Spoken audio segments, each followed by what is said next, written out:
اعوذ باللہ من الشیطان الرجیم، بسم اللہ الرحمن الرحیم۔ اقبال نے کیا خوب کہا ہے کہ یہ بات کسی کو نہیں معلوم کہ مومن، جی یہ بات کسی کو نہیں معلوم کہ مومن قاری نظر آتا ہے، حقیقت میں ہے قرآن۔ جی حضرت عمر فاروق رضی اللہ تعالی عنہ کی سب سے بڑی خوبی یہ تھی کہ خوف الہی اتنا زیادہ تھا، مطلب جتنی جرت تھی، جتنی بہادری تھی، جتنا لوگ آپ سے خوف کھاتے تھے، آپ کی ایک دہشت تھی کہ جب آپ نے اسلام قبول کیا تو آپ نے کہا کہ اگر کوئی ماں اپنے بیٹے کو کھونا چاہتی ہے، کوئی بیوی بیوہ ہونا چاہتی ہے اور کوئی بچہ یتیم ہونا چاہتا ہے تو وہ عمر کے مخالف آ جائے، کہ یہ اللہ اعلان آپ نے کیا اور اپنی زندگی وقف کر دی بالکل اللہ اور اس کے اسلام رسول کے لیے وقف کر دی جی کہ جب آپ ہجرت فرما رہے ہیں تو کیسے رات کے اندھیرے میں مسلمانوں نے ہجرت فرمائی، لیکن آپ نے اب باقاعدہ گھوڑے کی پشت پہ بیٹھ کے آ کے خانہ کعبہ کے پاس اعلان کیا جی کہ کل عمر بن خطاب مکے سے مدینے ہجرت کرے گا، اگر کوئی عمر کو روکنا چاہتا ہے تو مجھ سے آ کے ملے۔ کسی میں ہمت نہیں تھی، تو حضرت عمر رضی اللہ تعالی عنہ کا روب و دبدبہ لوگوں کے اوپر ایسا تھا، لیکن اسلام لانے کے بعد اللہ رب العزت کا خوف آپ کے اندر اس سے زیادہ تھا کہ آپ اس قدر روتے تھے جب قرآن کی ان آیتوں کی آپ تلاوت کرتے تھے جس میں اللہ تعالیٰ کے عذاب کا ذکر ہو، اللہ کی سزا کا ذکر ہو، تو حضرت عمر نماز میں رو پڑتے تھے کہ آپ کے آنسو نہ رکتے تھے، آپ کی ہچکیاں بن جاتی تھیں، اور آپ فرماتے ہیں کہ کاش میں کسی سوکھی گھاس کا کوئی ٹکڑا ہوتا، کاش میری ماں نے مجھے پیدا ہی نہ کیا ہوتا۔ آپ کہتے ہیں خدا کی قسم اگر اللہ کی طرف سے ندا آئے کہ تمام لوگ جنتی ہیں سوائے ایک شخص کے تو میں سمجھوں گا وہ عمر بن خطاب ہے۔ یہ حال ہے اسلام لانے کے بعد، خشیت خوف الہی اس قدر اندر جگہ بنا چکی ہے کہ ایک مرتبہ آپ نے سنا کہ حضرت علی نے فرمایا ہے کہ سرکار علیہ السلام فرمایا کرتے تھے کہ عمر تو جنت کے چراغ ہیں۔ سبحان اللہ۔ آپ حضرت علی کے پاس تشریف لے گئے اور آپ نے کہا کہ میں چاہتا ہوں کہ آپ مجھے یہ لکھ کر دیں، سبحان اللہ۔ اور حضرت سبحان علی نے وہ لکھ کر دیا کہ سرکار علیہ السلام نے فرمایا کہ عمر تو جنت کے چراغ ہیں، اور پھر آپ نے اپنے بیٹے کو نصیحت سراج و اہل الجنہ جنہ کہ تم یہ میرے جب مجھے غسل دینا تو یہ میرے کفن میں ڈال جی کہ جب میں اپنے رب سے ملوں تو میرے پاس سرکار علیہ السلام کی دی ہوئی یہ نوید موجود ہو۔ جی اسی طرح دیکھو عید کا دن ہے جب آپ خلیفہ ہیں، خلیفہ دوم، لوگ انتظار کر رہے ہیں کہ حضرت عمر حجرے سے باہر آئیں تو ہم عید کی نماز پڑھیں، اور حجرے سے سوائے رونے کے کوئی اور آواز نہ آئے، کہ جب آپ باہر تشریف لائے اور لوگوں پریشان ہو گئے، آپ سے پوچھا تو آپ نے کہا کہ عمر اس خوف سے لرز رہا ہے کہ نہ جانے روزے قبول ہوئے یا نہیں ہوئے، کہ آج عمر کے لیے یہ عید ہے یا وعید ہے۔ کہ حضرت عمر کہ جو راتوں کو سبحان پہرا اللہ۔ دیا کرتے تھے، جی ایک دفعہ حضرت ابو بکر کا اصل میں انہوں نے پیچھا کیا تھا، اور جی انہوں نے دیکھا تھا کہ حضرت ابو بکر کس طریقے سے اپنی رعایا کی خدمت کرتے ہیں، تو آپ نے یہ کہا تھا کہ اے ابو بکر، آپ نے اپنے بعد آنے والوں کے لیے بڑی مشکلیں پیدا کر دی، ان کا کام بڑا کٹھن کر دیا۔ تو مسلمان ہونے کے بعد ہم دیکھتے ہیں کہ آپ نے کبھی ریشمی لباس نہیں پہنا، ہمیشہ ایسا لباس پہنتے تھے کہ ایک دفعہ اتنا لباس پھٹ گیا تھا، اتنے پیون لگے تھے کہ جب آپ نے اسے پیون کاری کے لیے دیا تو اس نے آپ کو نیا لباس دیا جو اللہ۔ ذرا ہلکا تھا، تو آپ نے واپس کر کے پرانا ہی پہنا کہ یہ میرا پسینہ جذب کرتا ہے۔ تو مطلب اس طرح کا حال ہے، کبھی بیت المال سے ضرورت سے زیادہ چیز نہیں لی، اصحاب نے زبردستی آپ کی تنخواہ مقرر کی تھی، ورنہ وہ بھی آپ لینا نہیں چاہ رہے۔ سبحان اللہ، ماشاء اللہ۔ محترمہ ارم ضیاء صاحبہ نے بڑی خوبصورت گفتگو فرمائی، میں آپ کی سمت آؤں گی، لیکن اس وقت مجھے پروگرام میں ایک بریک شامل کرنی ہے۔ اپنے لبوں کو درود پاک سے تر رکھیے۔ یہ خوبصورت جو ذکر ہے ماشاء اللہ ہم بھی موتی اخذ کر رہے ہیں، اور میں سمجھتی ہوں میرے لیے یہ سعادت کا مقام ہے کہ مجھے اس منصب پہ بٹھایا گیا ہے۔ تو ہم مزید جناب علم کے موتی کشید کریں گے، لیکن اس وقت ایک بریک شامل کر رہے ہیں. اپنے لبوں کو درود پاک سے تر رکھیے. بسم اللہ الرحمن الرحیم. السلام علیکم ورحمۃ اللہ. جناب سیرت عمر فاروق رضی اللہ تعالیٰ عنہ میں آپ سب کا خیر مقدم کرتے ہیں، ویلکم کرتے ہیں. ہمارے ساتھ آپ کی پسندیدہ اسکالرز موجود ہیں، آپ کی پسندیدہ ثنا خواں محترمہ سحر اعظم موجود ہیں. ہم بات کر رہے ہیں سیرت عمر فاروق رضی اللہ تعالیٰ عنہ کے تعلق سے، اور میں آپ کی سمتاؤں گی اور خلیفۃ المسلمین عالمہ صفا فاطمہ غیظ المنافقین کو آپ خلیفہ بننے کے بعد کیسے دیکھتی ہیں؟ بسم اللہ الرحمن الرحیم. سب سے پہلے ہم اس پر بات کر لیتے ہیں کہ صدیق اکبر رضی اللہ تعالی عنہ نے حضرت عمر رضی اللہ تعالی عنہ ہی کو کیوں خلیفہ مقرر کرنے کا فیصلہ کیا. اس کی وجہ ایک یہ بیان کی گئی ہے کہ فتوحات کا سلسلہ جاری تھا اور دین اسلام کو ظاہر فروغ مل رہا تھا. عرب و عجم تمام علاقوں میں دین اسلام جو ہے وہ اب پھیلتا جا رہا تھا. یہی وجہ تھی کہ مال غنیمت بھی کثرت سے آ رہا تھا. جب مال غنیمت بھی آئے گا اور فتوحات بھی ہوں گی تو اب دین اسلام پر قائم رہنا، جبکہ آپ کو پتہ ہے مال و دولت کی کثرت ہو تو پھر انسان جو ہے وہ غفلت کا شکار ہو سکتا ہے. بہت سارے اس طرح کے پرابلمز ہو سکتے ہیں کہ دین اسلام پر عمل کرنے میں انسان لوگ جو ہیں وہ کوتاہی آہستہ آہستہ جیسے جیسے دور آگے جاتا رہے کوتاہیاں شروع ہوتی رہیں. ضروری تھا کہ کسی ایسے شخص کو اب قیادت دی جائے کہ جو سخت مزاج ہو، مال بھی وصول کرے، اس کو صحیح جگہ خرچ بھی کرے، اور دین اسلام پر عمل کرنے کا جس طرح لوگوں کا معمول ہے وہ سلسلہ بھی اسی طرح جاری رہے. مال کے آنے کے باوجود لوگوں میں کسی قسم کی کوئی کوتاہی وغیرہ کا معاملہ نہ ہو سکے. لہٰذا صدیق اکبر رضی اللہ تعالیٰ عنہ نے اس بات کو پریفر کیا کہ حضرت عمر رضی اللہ تعالیٰ عنہ کو خلیفہ مقرر کیا جائے، کیونکہ آپ سخت مزاج ہیں اور اگر بالفرض دین میں کسی بھی مقام پر کوتاہی دیکھیں گے تو آپ اس میں سختی سے جو ہے وہ آپ کا معاملہ ہوگا. ضروری تھا کہ اس وقت صدیق اکبر کے بعد حضرت عمر رضی اللہ تعالی عنہ کا انتخاب سختی بھی تو کیا ضروری ہوتی ہے نا. بالکل، بعض اوقات تو بچے بات مانتے ہی ذرا ڈنڈے سے ہیں، غصے سے ہیں. اور یہ ہے کہ پھر انشاءاللہ نرم پہلو پر بھی گفتگو ہوگی، جیسا کہ پہلے محبت رسول کے حوالے سے گفتگو ہوئی. محبت وہی کرتا ہے جو نرم دل ہوتا ہے. سبحان اللہ. محبت اپنی جگہ ہے، لیکن جہاں جہاں سختی کی ضرورت ہے تو وہاں حضرت عمر رضی اللہ تعالیٰ عنہ سے بہتر کوئی نہیں. بے شک بے شک. آپ ان کا دور دیکھ لیجئے. جی بالکل. وہ سختی نہ ہوتی تو ہمیں اتنی فتوحات نظر کیسے آتی؟ جی بالکل. اچھا، پھر یہ ہے کہ خلفائے راشدین جو ابتدائی 4 خلفاء ہمیں نظر آ رہے ہیں، ان کا آپس میں لنک بھی کس طرح کا ہے میں یہ بھی یہاں پر عرض کرنا چاہوں گی. خلیفہ تو حضرت عمر رضی اللہ تعالیٰ عنہ ہیں، لیکن ان سے پہلے خلیفہ صدیق اکبر کی ان کے بارے میں کیا رائے ہے، اور اگر ان کے بعد کے خلیفہ حضرت علی رضی اللہ تعالیٰ عنہ کی رائے آپ کے بارے میں ہم جانتے ہیں تو یہ بہت زیادہ ہمیں ایک خوبصورت جذبات حضرت علی رضی اللہ تعالیٰ عنہ کے نظر آتے ہیں. آپ فرماتے ہیں کہ حضرت عمر رضی اللہ تعالی عنہ کی زبان سے جو ہے وہ اطمینان قلب کے موتی جھڑتے ہیں، سکون قلب کے دریا بہتے ہیں، اور راحت جاں کے پھول جھڑتے ہیں جب آپ گفتگو کرتے ہیں اور جب آپ کلام فرماتے ہیں. یہ آپس میں جو خلفائے راشدین ہیں ان کی محبت، ان کا پیار ہمیں نظر آ رہا ہے. اچھا، پھر اس کے بعد اگر ہم عوام الناس کے ساتھ آپ کے معاملات دیکھتے ہیں یا آپ ذاتی طور پر خلیفہ بننے کے بعد آپ کا کیا معاملہ ہے، تو معلوم ہوتا ہے کہ متوسط درجے کا آپ نے اپنے لیے وظیفہ مقرر کرنے کا کہا، اور وہ بھی اس لیے تھا کہ پہلے تجارت کیا کرتے تھے اور اب وہ تجارت کا معمول ظاہر ہے کہ ختم ہو چکا اور اب ساری ذمہ داری حکومت کی آپ کے کاندھوں پر ہے. تو پھر آپ نے متوسط درجے کا وظیفہ مقرر فرمایا. کچھ لوگوں نے رائے دی کہ آپ چونکہ خلیفہ ہیں تو تھوڑے سے اس کو بڑھا دیا جائے، اس میں گزارا کرنا مشکل ہوتا جا رہا ہے. آپ نے فرمایا کہ اگر مجھے ان کے نام معلوم ہو جائیں کہ جنہوں نے یہ مشورہ دیا ہے کہ میں چونکہ خلیفہ ہوں تو مجھے زیادہ ملنا چاہیے، اگر مجھے ان کے نام معلوم ہو جاتے میں ان کو ضرور سزا دیتا. یہ اپنی ذات کے لیے خلیفہ بننے کے بعد جو آپ کا کردار سامنے آ رہا ہے. پھر اسی طرح اگر ہم دیکھیں عوام الناس کے اعتبار سے یا فلاحی کاموں کے اعتبار سے تو معلوم ہوتا ہے کہ مہاجرین انصار 2 گروہ مدینہ شریف میں موجود ہیں. ان دونوں کی ایک مجلس شورا مقرر فرما دی، کیونکہ بعض اوقات انصار کی طرف سے رائے آئے گی، بعض اوقات مہاجرین کی طرف سے رائے آئے گی. کہیں ایسا نہ ہو کہ اس میں کوئی اختلاف یا ٹکراؤ پیدا ہو. تو اس کشیدگی کو ختم کرنے کے لیے یا اختلافی معاملے میں ایک مقام پر جمع ہونے کے لیے آپ نے یہ فیصلہ کیا کہ ایک مجلس شورا مقرر کر دی جائے جس میں انصار صحابی بھی ہوں، جن میں مہاجرین صحابی بھی ہوں، اور پھر مل کر آپس میں یہ فیصلہ کریں.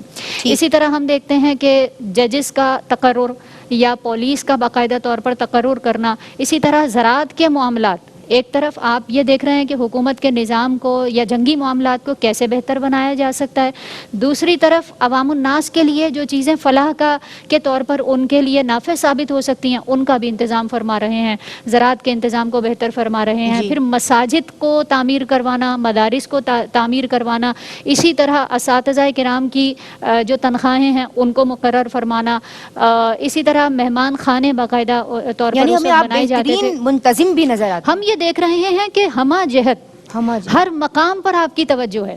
دینی معاملات، جنگی معاملات، یا اپنے اہل خانہ کے معاملات ہو گئے، یا پھر اس کے علاوہ لوگوں کی فلاح اور بہبود کے کام ہو گئے، سب کی طرف ہمہ جہت ہمہ وقت آپ کی توجہ ہے اور سب معاملات کو ایک ساتھ آپ دیکھ رہے ہیں. سبحان اللہ. پھر انڈیویجولی اگر بات کریں تو آپ راتوں کو، جیسا کہ آپ نے بیان بھی کیا کہ گشت کیا کرتے تھے، اور ایک مرتبہ ایک عورت کو اپنے گھر میں کچھ اشعار پڑھتے ہوئے دیکھا، اور وہ اس کا شوہر جو ہے وہ کوئی سپاہی تھا اور کچھ عرصے سے وہ حکومتی جو امور ہیں ان کو سر انجام دے رہا تھا. تو آپ نے عرض کیا، آپ نے بلکہ یہ سوال کیا اس خاتون سے کہ کیا معاملہ ہے کہ کیوں اتنی زیادہ افسردہ ہو. ظاہر ہے کہ ایک خاتون جب گھر پر اکیلی ہوتی ہے، کئی معاملات ہوتے ہیں جن کو دیکھنا ہوتا ہے. تو آپ نے پھر بعد میں جا کر اس بات کو یہ حکم بلکہ صادر فرمایا کہ کوئی بھی سپاہی، کوئی بھی فوجی 3 یا 4 مہینے سے زیادہ اپنے امور میں جو ہے وہ اس طرح مشغول نہیں ہوگا کہ گھر کی طرف توجہ نہ ہو. تو ان کو باقاعدہ طور پر ایک ریسٹ کے لیے دن مقرر فرمایا کہ آپ اپنے جو دیگر معاملات ہیں ان کو بھی دیکھیں گے اور حکومتی جو معاملات ہیں ان کو بھی دیکھیں گے. بڑا زبردست یہ ہمیں نظام نظر آتا ہے جو حضرت عمر فاروق رضی اللہ تعالیٰ عنہ کی خلافت کے حوالے سے. سبحان اللہ، سبحان اللہ. جناب بہترین حکمران، صاحب بصیرت حکمران، یعنی آپ دیکھیے کہ آپ کی بصیرت کو میں سلام بھیجوں گی آج، اور تمام خواتین کو بھیجنا بھی چاہیے کیونکہ اپنے لالوں کو وہی جنم دیتی ہیں اور ہمیں اپنے بچوں میں بھی منتقل کرنا ہے ان تمام کوالٹیز کو. کیا بہترین طریقے سے آپ نے انتظامی امور سنبھالے ہیں اور کس طرح ہمیں ہر جگہ کامیابی نظر آتی ہے، ہر محکمہ ہمیں اتنا بہترین نظر آتا ہے. جب ہم بات کرتے ہیں کہ آپ کو فضیلتوں نے گھیرا ہوا ہے ہر سو سے، ہر سمت سے، تو آپ کا ایک اور بڑا پیارا سا وصف ہمیں نظر آتا ہے، آپ کی شجاعت، آپ کی جرت، آپ کی بہادری. کس طرح دیکھتی ہیں؟ ندا، جیسے کہ ابھی ہم نے ذکر کیا تھا کہ آپ کی بہادری اور آپ کی شجاعت وہ تو ہمیں شروع سے ہی دکھ رہی ہے کہ جب اسلام لائے تو کلمہ حق ایسا بلند ہوا کہ باقی مسلمانوں کے دلوں سے وہ خوف نکل گیا کہ اب عمر ہمارے ساتھ ہیں کہ جو مراد رسول صلی اللہ علیہ وسلم ہے. پھر خانہ کعبہ میں نماز شروع کی. اس کے علاوہ جتنی جنگیں سرکار علیہ السلام کے ساتھ اور ان کے بعد بھی ادا کی، تو اس میں جو بہادری ہمیں نظر آتی ہے، ہم جنگ بدر لے لیں، جنگ احد میں جو ان کی استقامت ہم کو دکھتی ہے، تو خوبیاں تو سب کے اندر موجود تھی، لیکن کچھ لوگ اللہ کے ایسے چنے ہوئے ہوتے ہیں کہ جن کی خوبیاں نگینوں کی طرح چمک رہی ہوتی ہیں اور لوگ ان سے فیضیاب ہو رہے ہوتے ہیں. اور دیکھو، جرت جو ہے، بہادری جو ہے، وہ صرف جنگ کے میدان میں نہیں ہوتی. یہ جرت، یہ بہادری جب آپ کو، چاہے آپ خلیفہ ہوں یا آپ کسی کے نائب ہوں یا آپ کسی کے وزیر ہوں، اس وقت بھی آپ کو یہ بہت زیادہ چاہیے ہوتی ہے. تو جو نفس پہ قابو کر لیتے ہیں اور جو اللہ اور اس کے رسول صلی اللہ علیہ وسلم کے بتائے ہوئے راستوں پہ چلتے ہیں، وہ پھر صرف اللہ اور اس کے رسول کے علاوہ دنیا میں کسی سے نہیں ڈرتے. سبحان اللہ، سبحان اللہ. آپ کی سمت آؤں گی محترمہ سحر اعظم اور ایک کلام شامل کریں گے. سامنے ہو اگر روئے خیر البشر، سامنے ہو اگر روئے خیر البشر، پھر عبادت بھی کیسا سمائے گا، دل میں ہے آرزو وہ جو ہوں روبرو، دل میں ہے آرزو وہ جو ہوں روبرو، پھر تلاوت بھی کیسا سمائے گا، سامنے ہو اگر روئے خیر البشر. مجھ کو ایسی ہی بیماری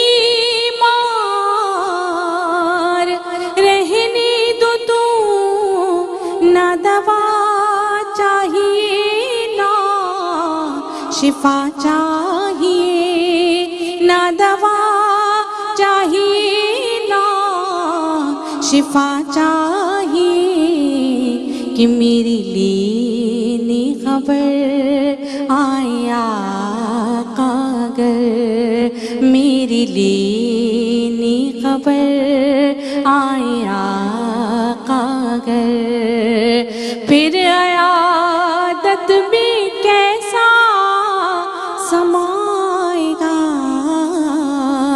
میری لینی خبر آئے آقا اگر پھر عیادت بھی کیسا سمائے گا سامنے ہو اگر روئے خیر البشر سبحان اللہ دل میں صدیق آنکھوں میں عثمان ہو دھڑکنوں میں عمر جان جاں ہو علی دھڑکنوں میں عمر جان جاں ہو علی یہ سبھی معتبر ہم سفر ہوں اگر یہ سبھی معتبر ہم سفر ہوں اگر پھر رفاقت بھی کیسا سمائے گا یہ سبھی معتبر ہم سفر ہوں اگر پھر رفاقت بھی کیسا سمائے گا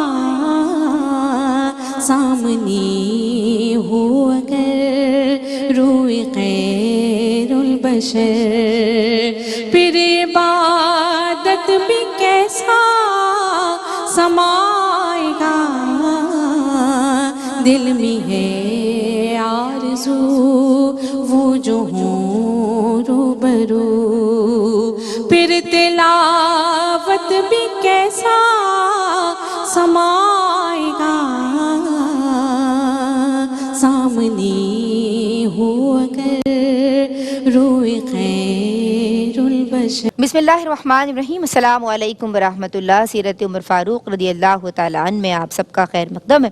ہم بریک سے قبل محترمہ ارم ضیاء صاحبہ سے آپ کی جرت اور بہادری کے تعلق سے ماشاءاللہ واقعات بھی سن رہے تھے اور ہم نے سوال بھی آپ کی سمت یہ رکھا تھا. میں اب عالمہ صفا فاطمہ آپ کی سمت آؤں گی اور مینارہ عدل ہمیں آپ کی ذات نظر آتی ہے. آپ وہ ہستی ہیں خلیفۃ المسلمین خلیفہ دوم کے جن پہ عدل و انصاف کو ناز تھا. اس حوالے سے آپ کے جو یہ والے دونوں اوصاف ہیں اس پہ کلام فرمائیں. بالکل 22 لاکھ مربع میل کا حاکم عادل بھی ہے اور خوف خدا کا یہ درجہ ہے کہ اتنی بڑی سلطنت ہے اور دوپہر کے وقت میں اپنے ساتھ ایک جو بیت المال کا ایک جانور چلا گیا تھا اس کو ڈھونڈ کر لا رہے ہیں. اب لوگوں نے یہ کہا کہ آپ کسی کو مقرر کر سکتے تھے کہ وہ ڈھونڈ کر لے آتا. جی آپ نے فرمایا کہ آخرت میں بوجھ کون اٹھائے گا.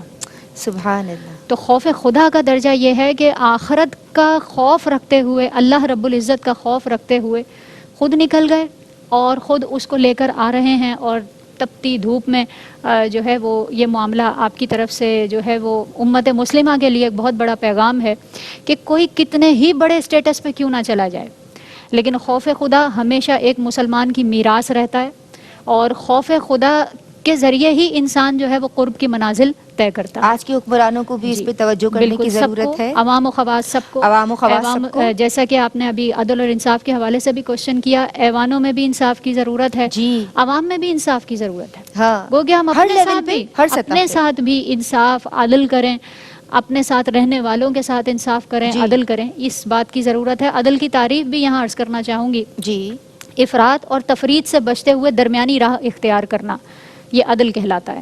اچھا حضرت عمر رضی اللہ تعالیٰ عنہ کی ذات مبارکہ کو جب ہم دیکھتے ہیں آپ اپنے سامنے لوگ موجود ہیں جو آپ کی رعایا میں سے ہیں جی اور آپ فرماتے ہیں کہ اگر میں دین پر نہ چلوں اگر میں دین اسلام کے خلاف کوئی کام کروں تمہارا ریاکشن کیا ہوگا تمہارا رد عمل کیا آئے گا سامنے.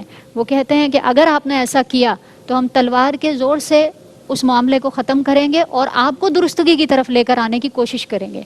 یہ آپ کا انصاف ہے کہ آپ نے اس مقام پر اس منصب پر بیٹھنے کے باوجود اس چیز کو ناپسند نہیں فرمایا، بلکہ فرماتے ہیں کہ اللہ کا شکر ہے کہ مجھے تمہاری قیادت کی اور تمہارے جیسی رعایا اللہ رب العزت یہ بھی ہے کہ ایک حکمران نے اتنی ریلیکسیشن اپنی رعایا کو دی تھی بالکل، کہ وہ یہ اس حد تک question کہہ کرنا، رہا یہ ہے. بڑی بات یہاں ہے. تو وہ ریلیکسیشن بھی نہیں ہوتی یہ نا. بڑی آپ کہہ بات کے ہے دیکھ کہ لیجیے اتنے بڑے انسان حکمران کسی کے آگے منصب پر فائز ہو اور خلیفہ ہو باقاعدہ ان کا، اور جی. باقی سب ان کے لیے رعایا ہو، واہ. اور اپنے بارے میں ججمنٹ کروا رہے ہیں کہ ان سے پوچھوں تو صحیح کہ یہ میرے بارے میں کیا رائے رکھتے ہیں. سبحان اللہ. پھر سبحان اسی اللہ. طرح ہم یہ دیکھتے ہیں کہ آپ کے بیٹے، دو بیٹے تھے، دو صاحبزادے، کسی جنگ سے واپس آ رہے تھے. بصرہ کے حاکم نے جی. آپ کو کچھ رقم دی، دونوں شہزادوں کو، اور یہ کہا کہ آپ ایسا کیجئے گا کہ اپنے شہر میں جا کر کچھ خرید و فروخت کیجئے گا، پھر آپ اس کو بیچیں گے تو آپ ایسا کریں کہ جو مال میرا ہوگا وہ تو بیت المال میں جمع کروا دیجئے گا، جو اس پر اضافی آپ کو ملے گا وہ آپ کا ہوا.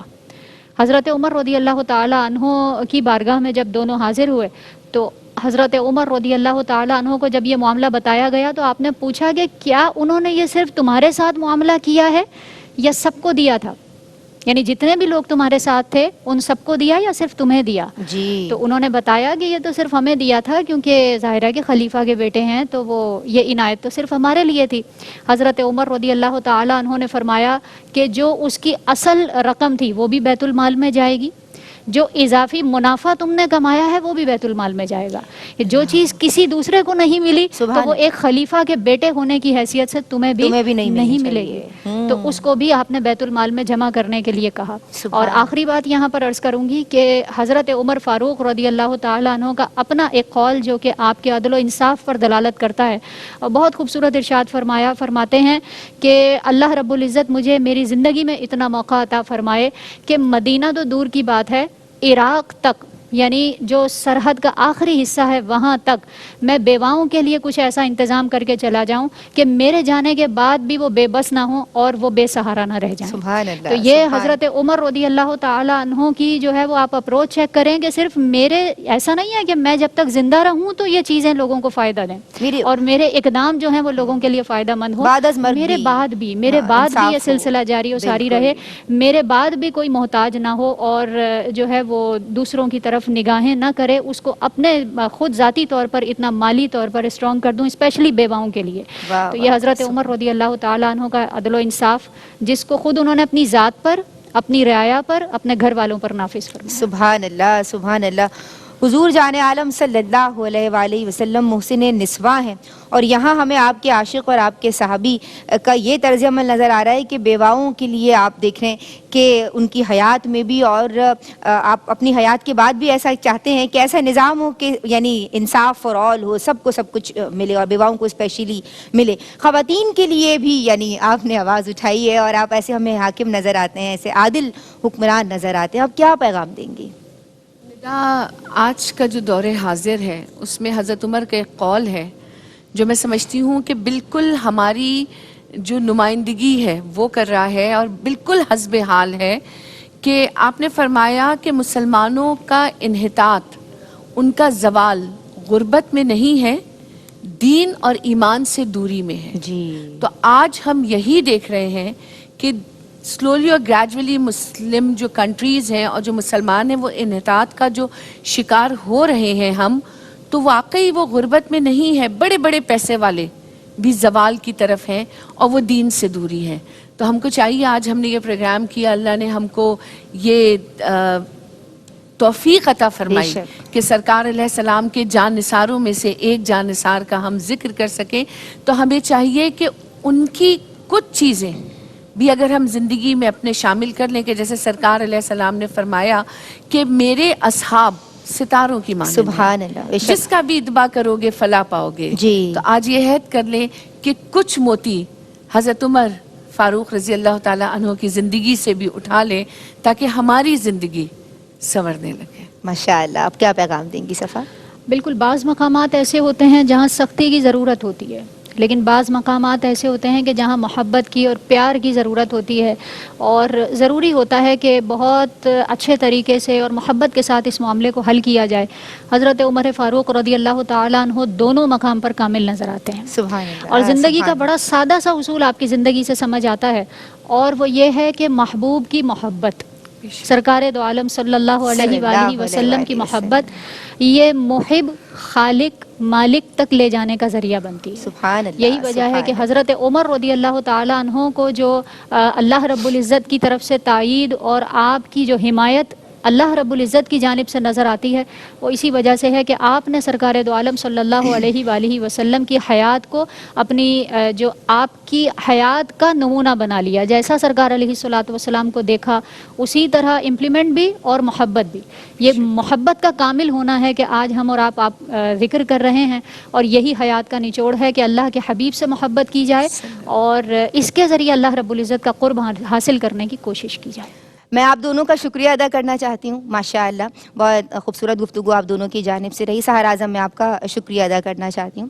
جناب، آپ مراد رسول اللہ صلی اللہ علیہ وآلہ وسلم ہیں، اللہم اعز الاسلام، اور پھر ہم نے آپ کی برکتیں بھی دیکھیں۔ جب آپ اسلام لائے تو پھر کفر پہ ہیبت طاری تھی، اور آج بھی ہم وہ برکتیں دیکھ رہے ہیں۔ اے اللہ، میں تجھ سے دعا کرتی ہوں، پہلے تو یہ دعا کہ اللہم اجعلنا من النساء الصالحات، کہ ہم سب عورتوں کو نیک اور صالح عورتوں کی جماعت میں شامل فرما دے، اور دوسری دعا یہ کہ ماؤں کو توفیق ہو کہ اپنی اولاد کو، اپنے متعلقین کو جناب دینیات سکھائیں، اور ایسے اللہ والوں اور ایسے دیندار لوگوں کی شخصیت کے حوالے سے روشناسی اور واقف کاری فراہم کریں۔ اس شعر کے ساتھ جو اعلیٰ حضرت علیہ رحمہ کا ہے کہ ترجمان نبی ہم زبان نبی، جانے شان عدالت پہ لاکھوں سلام۔ میری جانب سے فی امان اللہ، السلام علیکم ورحمۃ اللہ۔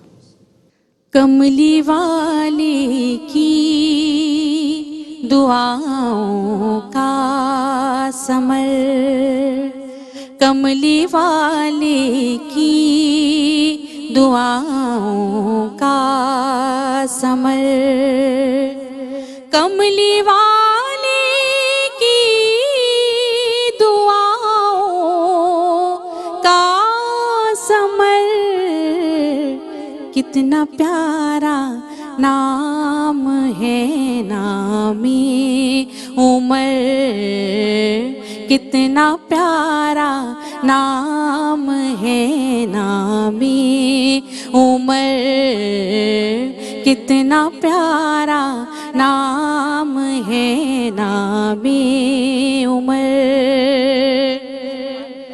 بھاگ اٹھا شیطان بھی ڈر خوف سے،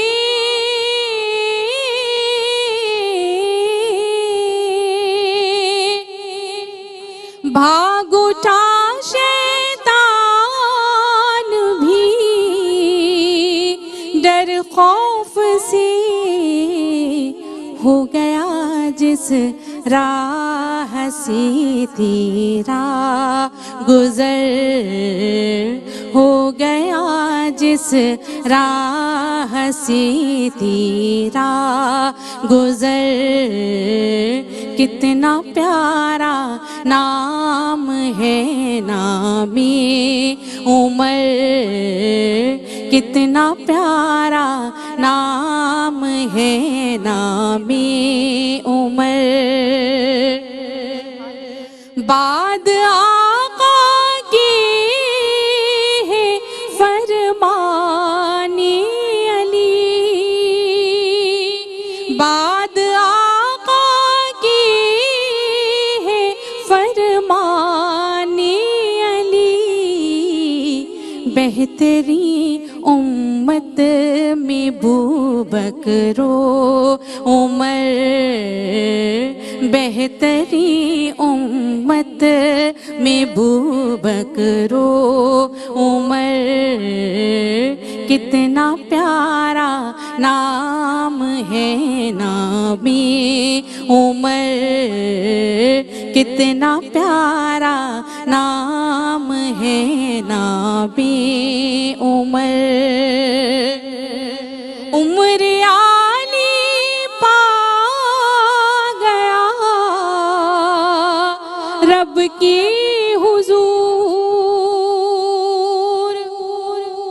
عمر عالی پا گیا رب کے حضور مر گیا جو بھی عمر کی دام پر مر گیا جو بھی عمر کی نام پر کتنا پیارا نام ہے نبی عمر کتنا پیارا نام ہے نبی عمر ہر دل مومن میں چاہت ہے تیری